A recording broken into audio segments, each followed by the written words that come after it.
Hoje nós daremos continuidade ao estudo da Palavra de Deus no Evangelho de João, capítulo 5. E hoje nós vamos estar estudando o Filho de Deus declarado em poder. Depois disto havia uma festa entre os judeus e Jesus subiu a Jerusalém.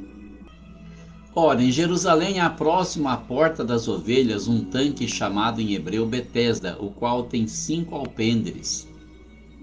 Nestes jazia grande multidão de enfermos, cegos, mancos e ressecados, esperando o movimento da água. Porquanto um anjo descia em certo tempo ao tanque e agitava a água, e o primeiro que ali descia depois do movimento da água sarava de qualquer enfermidade que tivesse.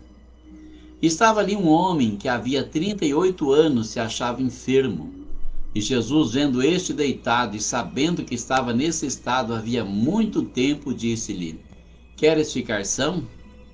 O enfermo respondeu-lhe: Senhor, não tenho homem algum que, quando a água é agitada, me ponha no tanque. Mas enquanto eu vou, desce outro antes de mim. Jesus disse-lhe: Levanta-te, toma o teu leito e anda. Logo aquele homem ficou são e tomou seu leito e andava. E aquele dia era sábado. Então os judeus disseram àquele que tinha sido curado: É sábado, não te é lícito levar o leito. Ele respondeu-lhes: Aquele que me curou, ele próprio disse: Toma o teu leito e anda. Perguntaram-lhe, pois, quem é o que te disse: Toma o teu leito e anda? E o que fora curado não sabia quem era, porque Jesus havia se retirado em razão de haver naquele lugar grande multidão. Depois Jesus encontrou-o no templo e disse-lhe: Eis que já estás são, não peques mais para que não te suceda alguma coisa pior. E aquele homem foi e anunciou aos judeus que Jesus era o que o curara. Muito bom, nós vamos analisar essa passagem. Não vai dar para ficar parando versículo por versículo, porque aqui são fatos que são registrados para o nosso ensinamento e nós estaremos meditando então nestes fatos aqui. Começamos com a ida de Jesus a Jerusalém. Quando há festa entre os judeus, Jesus está presente. O que importa é que nós estejamos nos cultos quando eles acontecem. Não é para estar todos os dias, né? Mas quando há um culto, quando há adoração, nós precisamos estar presentes. E Jesus, ele tinha esse objetivo.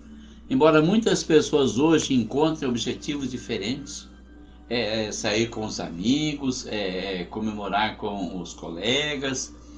Não, Jesus fazia isso. Ele apenas ia nas festas que havia entre os judeus, festas de adoração, festas determinadas pela lei de Moisés.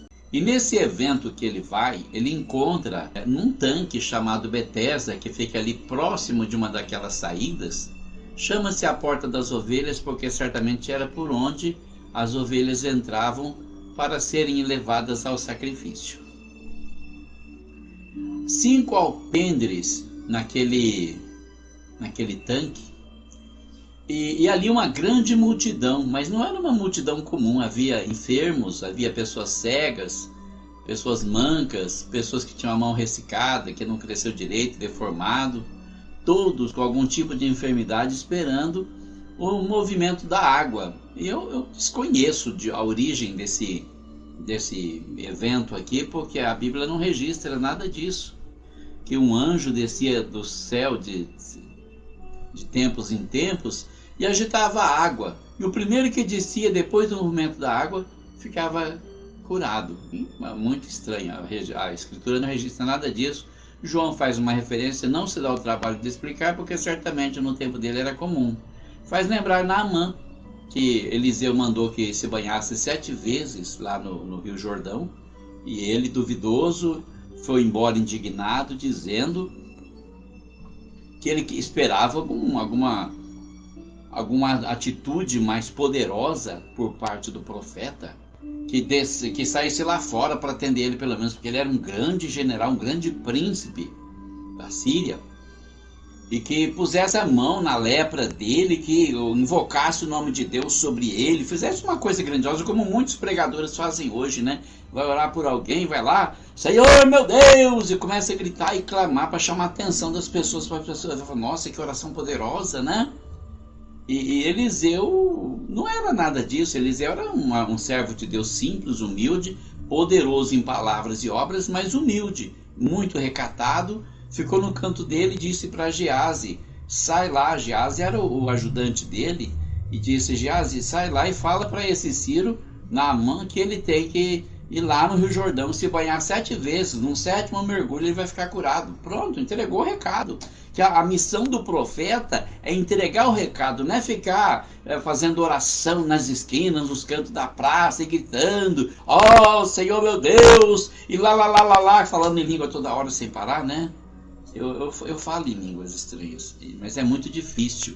É só quando realmente eu sinto que tá acontecendo, tá vindo, né? Não fico forçando como algumas pessoas que falam às vezes só para chamar atenção para si, para falar, nossa, como o homem é poderoso, tomando, roubando a glória de Deus para si. E Naamã então foi embora indignado. Poxa, o cara desfez de mim. Quem ele pensa que ele é? Não sabe quem eu sou? Muita gente hoje é assim, né? Você não sabe quem eu sou, rapaz? Você não é nada, é só um pecador. Jesus é grande, você é pequeno. E aí ele foi embora indignado, mas tem aqueles amigos, aqueles servos que têm mais liberdade com o seu senhor. E ele se aproximou de Naamã e disse, Senhor, eu posso fazer uma pergunta? Pode. Se o profeta mandar o senhor fazer alguma coisa difícil, o senhor faria? Claro que eu faria, eu quero ser curado. Então, senhor, por que o senhor não vai se banhar tão fácil? Vai lá no Rio Jordão, mergulha 7 vezes, o senhor vai ficar curado. Foi o que ele falou. Então, às vezes, nós precisamos ter alguém que nos faz escutar a voz da razão. Como Naamã, né? Escutou a voz da razão, parou e pensou, nossa, eu estou bancando idiota aqui, é verdade. O que custa? O que eu perco de ir lá me banhar 7 vezes? E foi lá e se banhou 7 vezes, e na 7ª vez, então, ele saiu completamente restaurado. Aí ele voltou todo feliz, cheio de gratidão, queria dar recompensa para Eliseu, mas daí é que surge então a menção que nós temos aqui, porque aqui diz que um anjo descia em certo tempo ao tanque e agitava a água, e o primeiro que descesse depois da água agitada, ele sarava de qualquer doença que estivesse incomodando ele. Mas Jesus encontra o que ali? Não um Naamã, mas um homem que faz 38 anos que está enfermo. Não fala que tipo de enfermidade ele tem, mas certamente ele não podia se levantar e andar. Alguma coisa com paralisia, alguma coisa muito grave, não é? E estava deitado ali. E já fazia 38 anos. E fazia muito tempo que ele estava ali naquele tanque esperando alguém jogar ele, porque ele não podia levantar. Ele precisava de alguém que pegasse ele e levantasse. Então, né, talvez o problema dele fosse justamente paralisia. Então, quando Jesus fala para ele, olha, você quer ficar curado? Ele olha para Jesus e fala, Senhor, eu não tenho ninguém que me joga no tanque quando a água é agitada. Mas Jesus não está perguntando se você tem alguém que ajude, se você quer alguém que te ajude a chegar na água, não. Jesus está te oferecendo saúde. Ele está perguntando, você quer ficar curado? Você quer sarar? Você quer ficar são? Você quer ser perdoado? E muitas vezes a pessoa não entende a palavra do Senhor e fica caçando interpretar uma palavra que está tão clara. Você quer ficar curado, moço? E o homem vai reclamar, Senhor, eu não tenho ninguém que me ponha no tanque. Então Jesus olha para ele e fala, levanta, toma o teu leito e anda. Aí parece que a fé ela é injetada no coração daquele homem, e ele logo fica são, ele começa a se levantar, ele percebe que ele já tem um vigor diferente. Ele se levanta, pega o leito, põe nas costas e sai andando, vai embora, está indo embora para casa. Às vezes eu digo isso, eu já falei várias vezes lá no meu trabalho. O vigor que Deus me deu, só Ele poderia me dar. Eu vou fazer 65 anos agora em setembro. Eu tenho tanto vigor, tanta saúde, que eu não posso reclamar de nada. Eu levanto às 5 horas da manhã, tomo meu banho, mesmo com esse frio, né? Faço a minha oração, falo com Deus, porque eu não começo meu dia sem falar com o meu Senhor, sem pedir a bênção dele para esse dia. Vou trabalhar, fico 7 aulas em pé lá na escola, lidando com adolescente de tudo quanto é tipo, alguns respeitosos, outros não, tendo uma paciência que só ele poderia me dar, pedindo sabedoria para ensinar para esses alunos matéria secular para que eles possam ter uma chance na vida, e também que ele me dê graça e sabedoria para que eu possa ministrar alguma coisa da vida espiritual para que eles possam entrar na vida eterna. Só Deus poderia me dar esse vigor, porque senão eu estaria prostrado. Meu pai, com 61 anos de idade, precisou se afastar pelo INSS, fez 5 cateterismo e não sei mais o que. E eu tô aqui, eu nunca fiz cateterismo, não tenho nenhum problema de coração, pelo menos até o momento não, né? Pode ser que de repente o coração estoure e para e o Senhor me recolhe, não sei. Ele sabe a hora certa para tudo. Mas eu não estou preocupado com isso. A minha preocupação agora é dar testemunho, é pregar a palavra de Deus, é transmitir aquele conhecimento que Ele me deu, que Ele ministrou para mim. Dar testemunho do que Ele tem feito na minha vida, que não é pouca coisa não, é bastante. São coisas maravilhosas, tenho uma vida maravilhosa. Apesar de todos os problemas que surgem, que todo mundo tem, eu tenho uma vida maravilhosa. Só posso ser grato ao meu Senhor por tudo que Ele fez por mim. Então eu tomo o meu leito e ando também. O problema é que aquele dia que Jesus curou aquele homem era um dia de sábado. E na lei de Moisés era proibido trabalhar dia de sábado.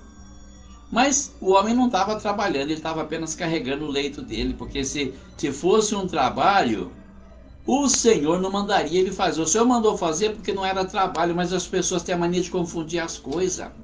É porque tem gente que é assim, você fala para a pessoa, olha o avião, a pessoa pensa que é para você jogar no chão. Tem gente que complica tudo, dificulta tudo. Então aquele homem tomou o leito e saiu andando tranquilamente, feliz da vida. Puxa, fui curado, finalmente fui curado. E nem sabia quem tinha curado ele. Isso é um perigo, viu, irmão? Receber a benção e não saber quem é o dono da benção, quem te deu a benção. Senão você não vai. Se você tiver o dono da benção, a todo momento que você precisar do remédio, ele tem remédio para te dar. Se você não conhece, você vai procurar com quem? Porque aí encontra os fariseus, os hipócritas da vida, os religiosos que dão valor demais para a religião e valor nenhum para a alma dos homens. E aí eles então vão questionar ele. Você não pode carregar esse leito, hoje é sábado. Peraí, mas está escrito aqui que eu não posso trabalhar, mas não que eu não posso levar o meu leito. O leito é um testemunho que eu estava há 38 anos acamado, mas o Senhor me curou. Esse testemunho, eu não posso dar testemunho de sábado. Mas as pessoas que complicam nunca concordam com nada, não é? Então os judeus disseram para ele, é sábado, não é certo você levar o leito? E ele respondeu, aquele que me curou, ele próprio disse, toma o teu leito e anda. Então, aquele que tem poder para me curar, ele diz que eu posso sim. Como que eu não posso? Aí eles querem saber quem é esse homem que te disse isso. Toma o teu leito e anda. Ou seja, quem é esse transgressor? Olha, nós lutamos muito contra o sistema religioso atual. E nós percebemos que Jesus lutou também contra o sistema religioso da época dele. Foi difícil para ele. A perseguição é cruel. Quem é esse homem? E o homem não sabia quem era. Jesus tinha saído e ele não sabia. Aquele ali, não sei o nome dele. Recebeu a cura, nem perguntou quem era. Quer dizer que também não agradeceu. Quantas pessoas mal agradecidas hoje em dia recebem bênção todo dia. Deus dá livramento, livra você, livra a sua família, livra os seus filhos, livra o esposo, livra a esposa, mas a pessoa não sabe agradecer. E muitas vezes nem atribui a ele o que aconteceu, a bênção que recebeu. Às vezes pensa, foi minha esperteza, eu me safei, eu me dei bem. Ninguém se dá bem, irmão. Nesse mundo opera dois poderes, o poder do diabo para destruir e o poder de Jesus para salvar. Então, se você conseguiu ser salvo de algum perigo, alguma coisa, alguma situação difícil, pode atribuir ao Senhor Jesus. É Ele que fez isso para você. Aí aqui diz que depois Jesus encontrou o homem no templo. Olha, ele foi para o templo, ele não foi dormir, descansar ou vadiar. Ele foi para o templo, ele queria agradecer, né? Estava se sentindo quebrantado. E Jesus encontra ele e diz para ele, você já está curado, agora não peca mais, para não te acontecer alguma coisa pior. Como assim, para não acontecer alguma coisa pior? Lá em outra passagem, Jesus, quando ele encontra o cego de nascença, no capítulo 9, se eu não me engano, alguém pergunta para Jesus quem foi que pecou, ele ou os pais dele, para ele ter nascido cego. Jesus fala, nem ele, nem os pais dele. Ele nasceu cego para que a glória de Deus se manifeste nele. Então, aqui parece contraditório, porque Jesus diz, olha, não peques mais para que não te suceda coisa pior. Então, se a gente for analisar certinho essa palavra aqui, o que Jesus está dizendo? Não é que se ele pecar vai acontecer alguma coisa com ele. É que se ele tiver em pecado, ele não tem como orar a Deus e ser ouvido. Nós santificamos a nossa alma por gratidão por tudo que Deus fez por nós. Fugimos do pecado, fugimos da maldade, fugimos da malícia, com a intenção de viver na presença do Senhor. Porque quando nós clamamos, o Senhor ouve. Eu gostaria de saber quantos servos de Deus, fiéis, clamaram a Deus nesse fim de semana por chuva, porque Ele atendeu. E eu garanto que eu fui um deles e eu sei que a minha oração foi atendida. E eu sei que tem muitos outros mais que viu aquele calor, aquelas queimadas e viu que era impossível debelar aquele incêndio e clamou ao Senhor. E essa chuva, sem dúvida nenhuma, foi intervenção divina. Não somente mandou a chuva, mas mandou um friozinho para refrescar aquele calor terrível que estava fazendo. Graças a Deus, glória a Deus por isso, né? Eu amo esse clima. Sei que deve ser o último, mas sou grato a Deus da mesma forma. Então Jesus diz para ele, olha, não peques mais para que não te suceda alguma coisa pior. Ou seja, se você pecar, você está dando brecha para o inimigo colocar alguma coisa em você, colocar uma doença em você, e aí você vai orar e Deus não vai te ouvir porque você está em pecado. Deus não vai receber oração em pecado, então não peca mais. Evita o pecado, foge do pecado.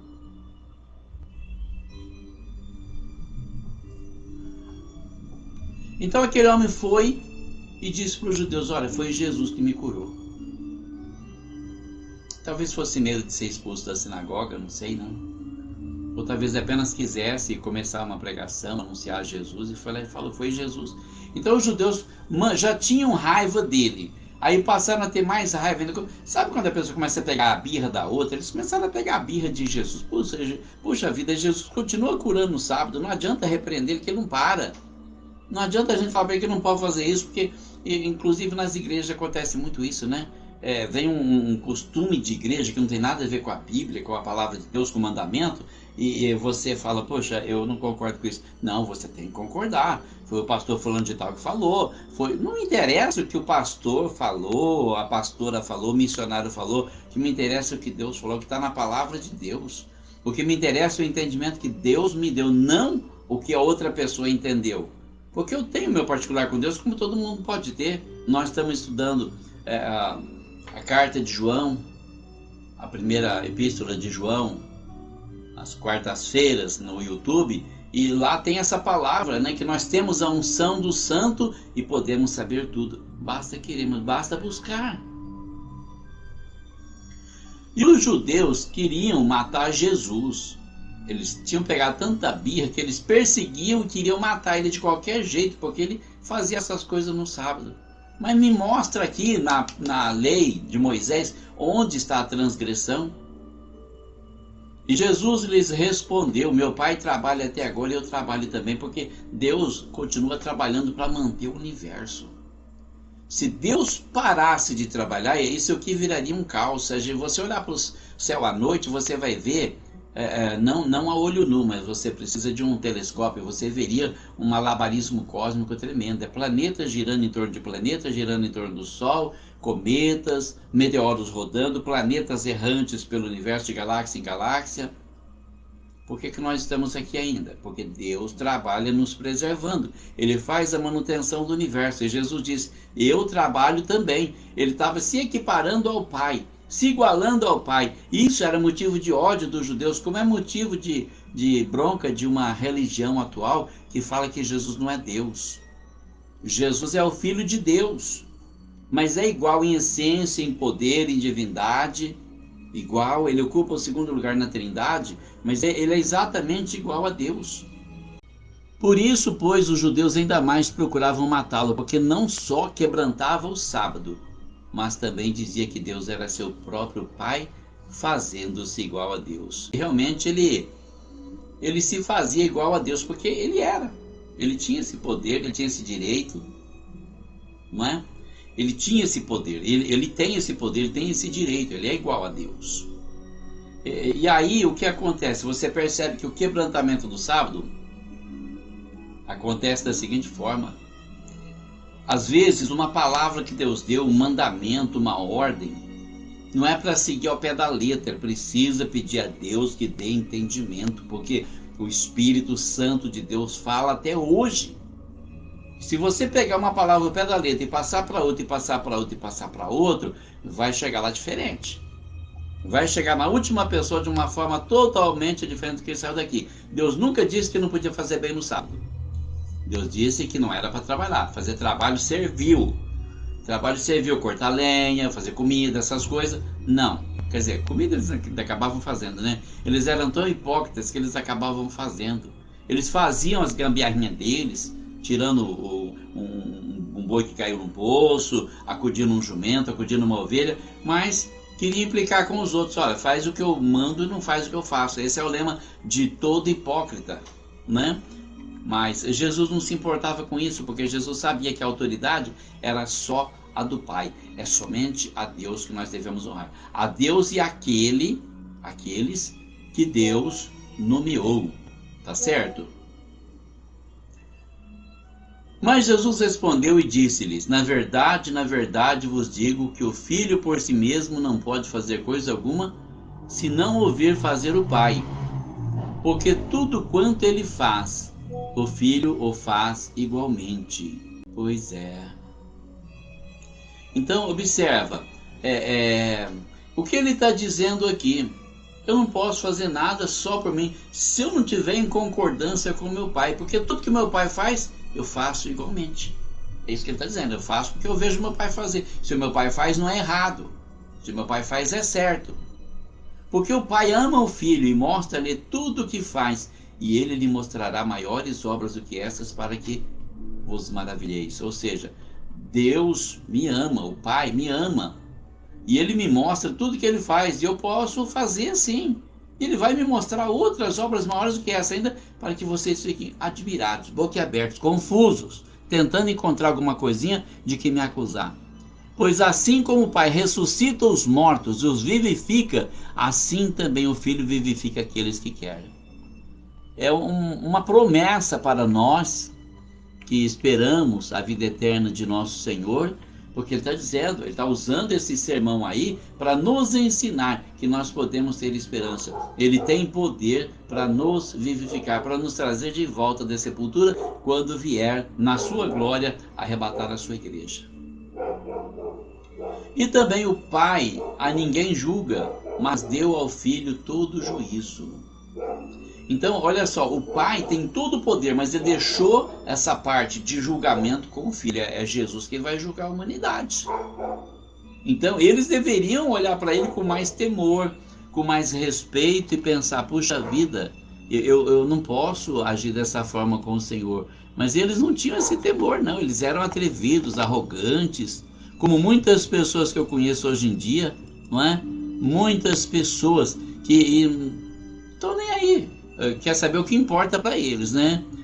Nós precisamos lembrar que nós precisamos honrar a Deus e não ao homem. Claro que a própria Bíblia fala que dê honra a quem merece honra. Mas a honra de Deus é só de Deus e de mais ninguém. A honra de Jesus é só de Jesus e de mais ninguém. Então ele continua dizendo assim, para que todos honrem o Filho como honram o Pai. Quem não honra o Filho, não honra o Pai que o enviou. Ou seja, se vocês estão me desprezando, vocês estão desprezando o Pai, que vocês chamam de Deus, que vocês invocam nas suas orações, vocês estão desprezando. Na verdade, vos digo que quem ouve a minha palavra e crê naquele que me enviou, tem a vida eterna e não entrará em condenação, mas passou da morte para a vida. Então o que nós temos aqui? A promessa dele, que quem dá ouvidos à sua palavra, quem crê naquele que o enviou, que é o Pai, tem a vida eterna. Observa que o verbo está no presente, ele não está dizendo assim, ó, terá no futuro, teve no passado, não, tem. é agora. Você já se torna dono da vida eterna a partir desse momento. E aí então ele põe o verbo no futuro: não entrará em condenação. Você não vai ser condenado, mas passou da morte para a vida, ou seja, passou da sentença de condenação para a recompensa da vida eterna. Que promessa gloriosa. Depois ele continua: em verdade vos digo que vem a hora, e agora é, em que os mortos ouvirão a voz do Filho de Deus, e os que a ouvirem viverão. Porque como o Pai tem a vida em si mesmo, assim deu também ao Filho ter a vida em si mesmo, e deu-lhe o poder de exercer o juízo, porque é o Filho do homem. Não vos maravilheis disto, porque vem a hora em que todos os que estão nos sepulcros ouvirão a sua voz. E os que fizeram o bem sairão para a ressurreição da vida, e os que fizeram o mal para a ressurreição da condenação. Olha que palavra forte, muito forte. Então ele diz, ele vai profetizando: vem chegando o momento, e já está chegando agora, em que os mortos ouvirão a voz do Filho de Deus. E aqueles que ouviram, ou seja, nós que vivíamos mortos no pecado, nós ouvimos a voz do Filho de Deus através da sua palavra, e nós passamos a viver no Senhor, passamos a nos tornar nova criatura, recebemos a herança da salvação do Senhor. E ele ainda esclarece: como o Pai tem vida em si mesmo, quem sustenta a vida de Deus é o próprio Deus. Ele é a fonte da vida. Então ele dá ao Filho ter essa fonte da vida também. O Filho, Jesus Cristo, também tem a vida em si mesmo, e se sustenta a si mesmo. Por isso ele é eterno.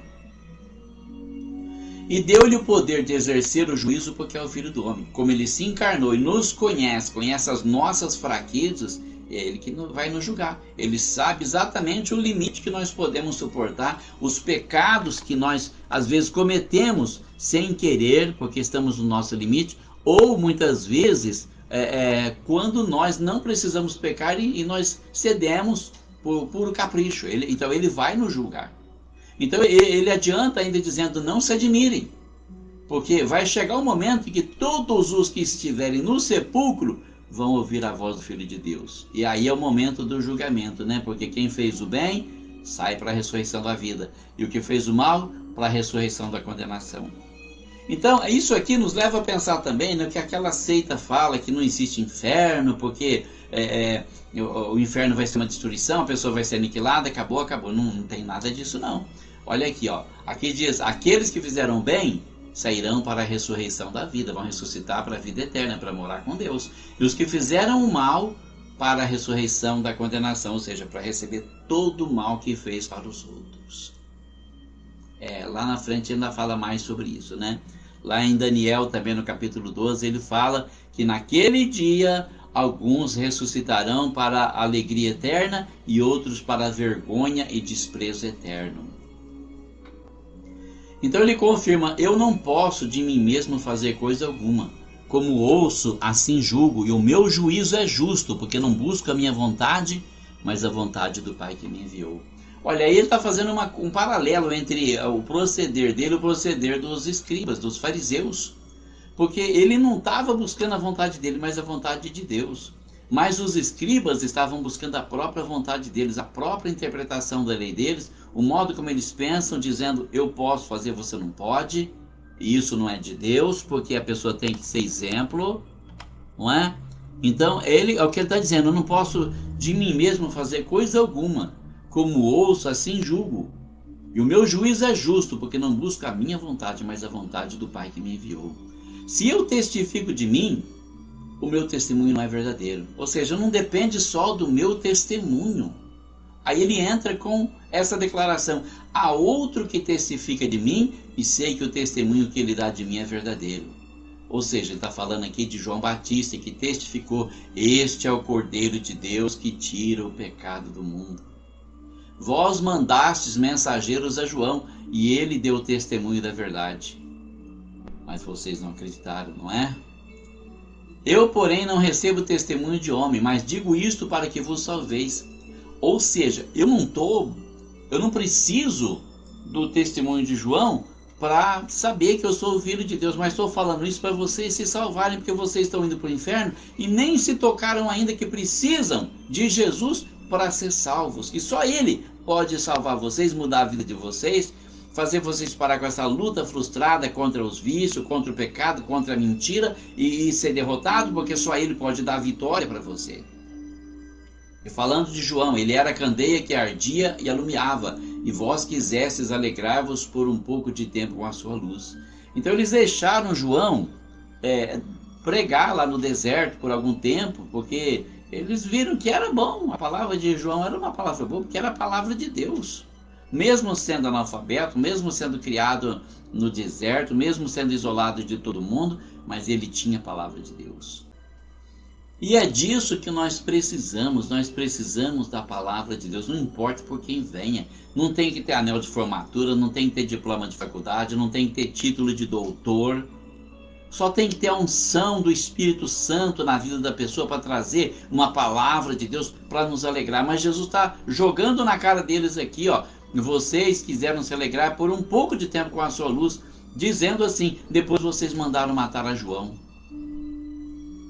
Mas eu tenho maior testemunho do que o de João, porque as obras que o Pai me deu para realizar, as mesmas obras que eu faço, testificam de mim que o Pai me enviou.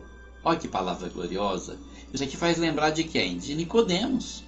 Nicodemos veio ter de noite com Jesus, veio falar com ele e disse: Senhor, eu sei que o Senhor é um mestre vindo de Deus, porque ninguém pode fazer sinais que o Senhor faz se Deus não estiver na vida da pessoa. Ou seja, foi Deus que enviou o Senhor. É um testemunho glorioso, não do Nicodemos, mas das obras que ele fazia.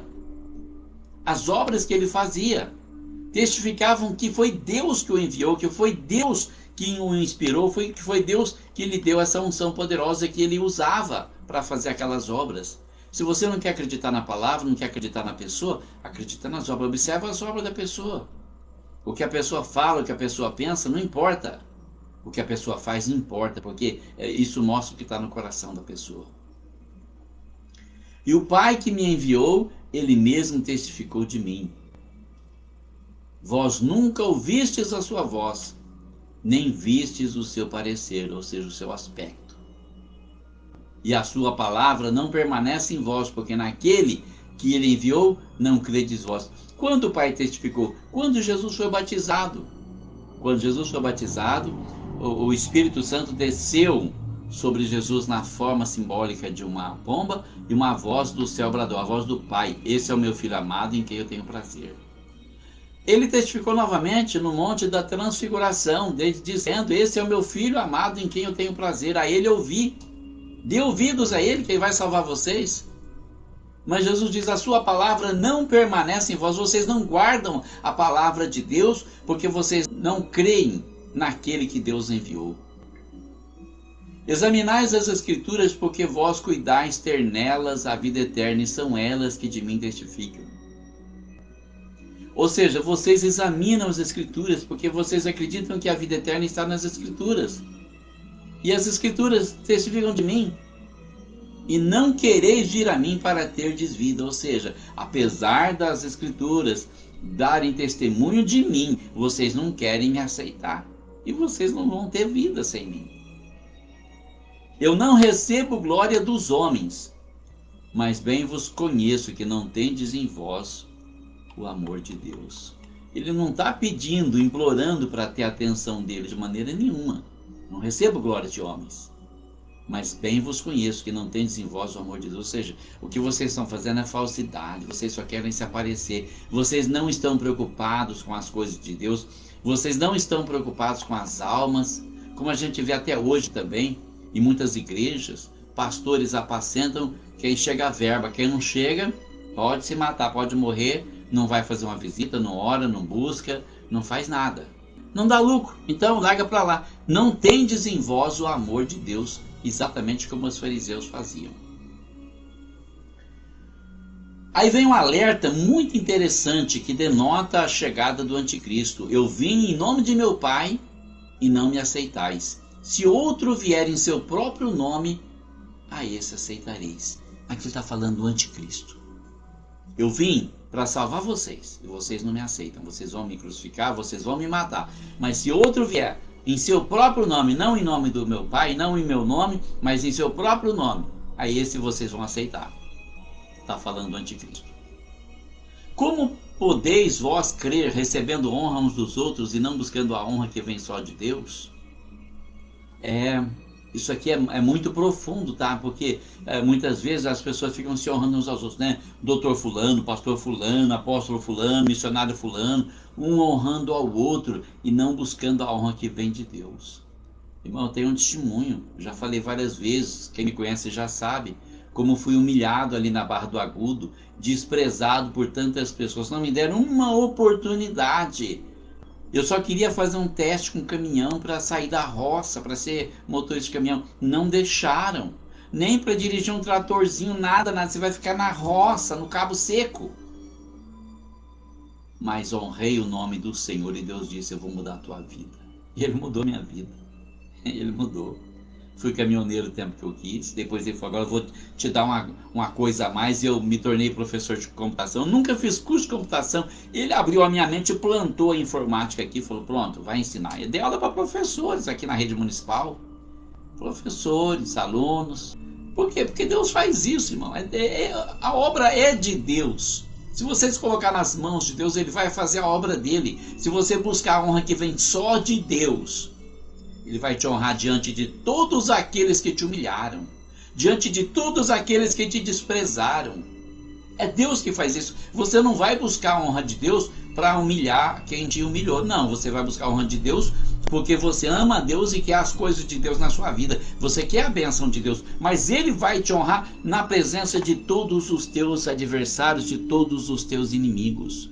Então, nós precisamos apenas nos preocupar com uma coisa. Nós precisamos servir com fidelidade, com amor, com dedicação.